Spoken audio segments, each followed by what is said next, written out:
Yo. Yo. All right, bro. First thing, hey, thanks for that referral. Yeah, dude, did you talk to him? No, I'm talking to him tomorrow morning at 8:30, but sounds pretty legit. So thank you, appreciate it. Yeah, dude, it was just like he was firing over a few texts, and I just gave him like two quick replies, so I almost want to call him and see exactly what they're needing and wanting. But my only fear that I actually need to text both of you is that he doesn't poach you away from me. I put down some numbers. I'll send you over the deck. I would say the big things to talk about are I did a little shoot last week. It's nothing crazy. I mean, we just got an Instagram reel out of it. I can send it to you if you want. And then I have a shoot tonight with Dylan Butcher. He is a firefighter in LA. Big secret to success is fully planning your day, all the meetings, things you need to get done. I just had a no-show on a call, so I thought I'd take advantage of this time, this 30 minutes that I had, and film this segment for the YouTube video. About 10 months ago, I started an agency called Stag Media. I do photography, video, strategy, social media marketing, merchandise, and PR. Those are the main services, but I'm dabbling in some other services as well. It has been anything but a smooth ride. However, I'm still a firm believer on starting your own business, being an entrepreneur. I've always been an entrepreneur at my heart. Starting business was when I was a kid. I think that's a common sentiment among entrepreneurs, many of them. But it is scarier to take that leap when you're older. Having done it before and doing it now, I highly recommend it. So I wanted to talk about some of the reasons why I started a business and 10 months in, kind of my thoughts on it. Obviously, every business is different. You can be e-commerce, direct to consumer. You can be business to business. You can sell a service. I'm a service. So this doesn't relate to everything, but I have worked in plenty of different industries. So what was my main motivation to starting a business? What is my why? There's a few reasons in this, one of them being that there is no limit on possible growth. When you're working an in-house job, for example, I was working for a surf magazine for $80,000. That's the cap that I can make in a year. No matter how well I perform, as long as I'm cruxing that just good enough to perform to keep my job, to be honest, there's not necessarily the motivation to go too far and above. Obviously, in some jobs, you can climb the ladder. So this isn't applicable to every single job, every single industry. But at the job that I had, there wasn't a lot of climbing. Maybe it would be a small raise every year. But for me, that wasn't a huge motivator as far as the financial return type of thing. So one, there's no limit on possible growth, financial growth. Two, avoiding the risk of your boss. I say risk because this, again, isn't applicable to every situation. But when you work for another business, there is a risk that your boss might suck. And in my experience, not all my bosses have been great. Some have been good, some have not been so good, some have been mediocre. And I'll say when you work for yourself, at least you don't have that risk. Entrepreneurship isn't for everybody. Some people need to have a boss, but if you can work autonomously for yourself, it might be nice not to have a boss. For me, really, the biggest reason why I started Stag Media, my agency, is it puts me in a position to be open to new opportunities. I'm not sure exactly where I'm going to be in 5 years. However, I know that if I'm working a 9 to 5 in a job, I'm probably not going to hear about great opportunities that can take me to the next level, depending on the company, but in my experience. So working for myself keeps me open to those new startup opportunities, those new opportunities that might change my life. So those are the main reasons why I decided to work for myself. One, there's no limit on possible financial growth. Two, I avoid the risk of the boss, of supervision. And three, I'm being free and open to the possibility. How is it going? So currently I have actually, as of today, I have 4 clients on a retainer. These clients are paying anywhere from $1,200 to $3,500 for a list of services. Obviously, $3,500 a month is paying for more services, and the $1,200 is paying for minimal services.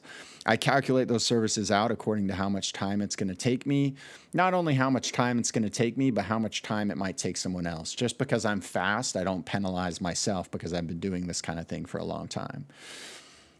I've done a few cool one-off projects on top of that. So if I have an X retainer, say I have an $8,000 a month retainer, $6,000 a month retainer, $10,000 a month retainer, whatever that is, that number is growing. I also will take projects on top of it. So I'll take weekend shoots, day shoots, anywhere from like a $1,000 day rate, $1,200 day rate, $1,500 day rate, and that kind of stacks on top of the retainer deal. Now, all of that's not just profit into my back pocket. I hire someone to help with manage social media marketing, sometimes shoots. I'll hire out other photographers, videographers. So I would say how it's going on the financial level is it's going okay. It's going better than when I was working in-house, or at least on par with working in-house. However, again, I think that possibility of growth, I'm having a lot more sales conversations on a daily basis, and being 10 months in, 8 to 10 months in, that ball of momentum, I feel like, is just starting to roll. So I'm optimistic going into 2025. If I get a few new big clients at $3,500, $4,200 a month, I mean, that would be astronomical for me and where my agency's currently at. There's a lot of highs and a lot of lows when you start a business, and you have more lows than highs. When you're in the sale phase as well, which I'm in the sale phase, I'm not getting a ton of referrals. I'm starting to get more.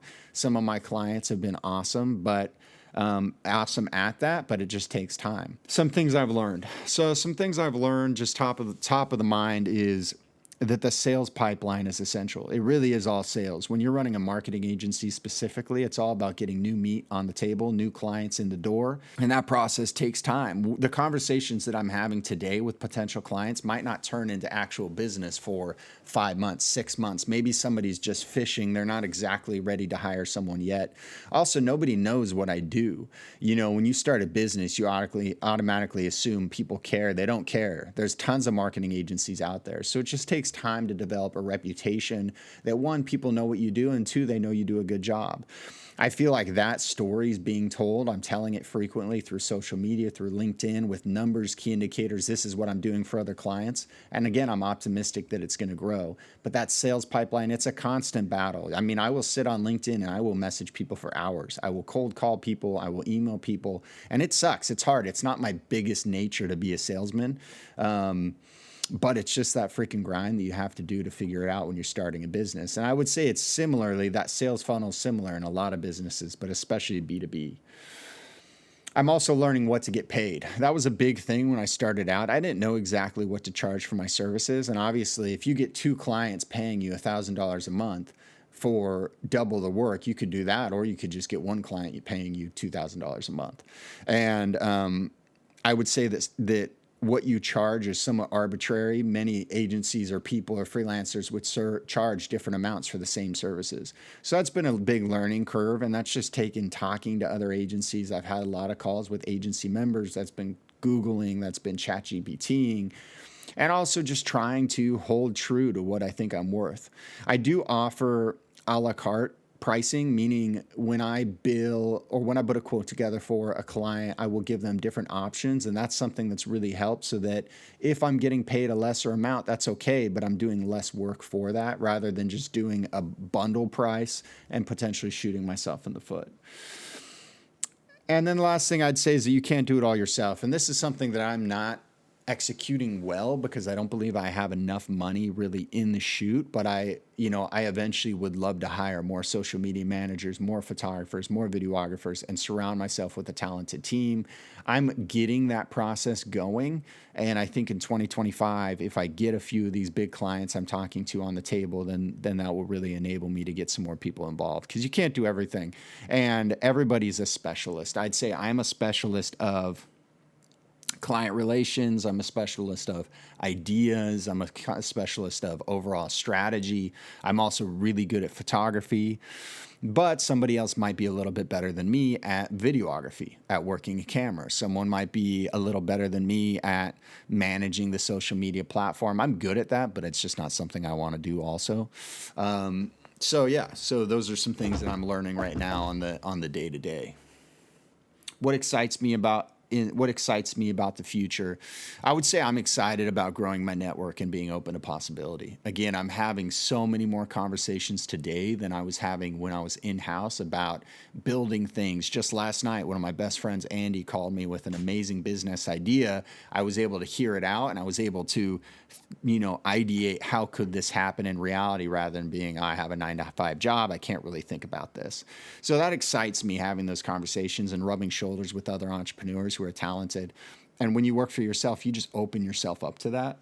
Really long-term vision for Stag Media is I would love to have a high retainer rate and be crushing it for maybe a handful of brands, 5-6 different brands at $3,500, $5,200 retainer each. That would be the big picture goal. Have a team working, and then also bring a few startups under our umbrella. So we have the agency, and then also we have some of our own startups. Maybe we have our own product that we sell direct to consumer. I owned a company in college, and I just had an opportunity to purchase it back. There's not much of a company left, but I could purchase that back and run a little e-commerce business with us fueling the marketing. Maybe we become a partner in one of our clients that we have. I have a few ideas in the work, but it'd be cool to have a few of our own brands under what we do. And then I'd say just last, continuing to learn and adapt. There's so much you can learn as an entrepreneur. I'm learning more and more every day, and I like being in the trenches and learning. It's hard. You learn a lot through failure unless you have a great mentor, which I don't, but you are learning. I'm just going to recap. Some things I talked about in this video are, one, my main motivation to starting Stag Media, how it's going, some things I've learned, what excites me about the future.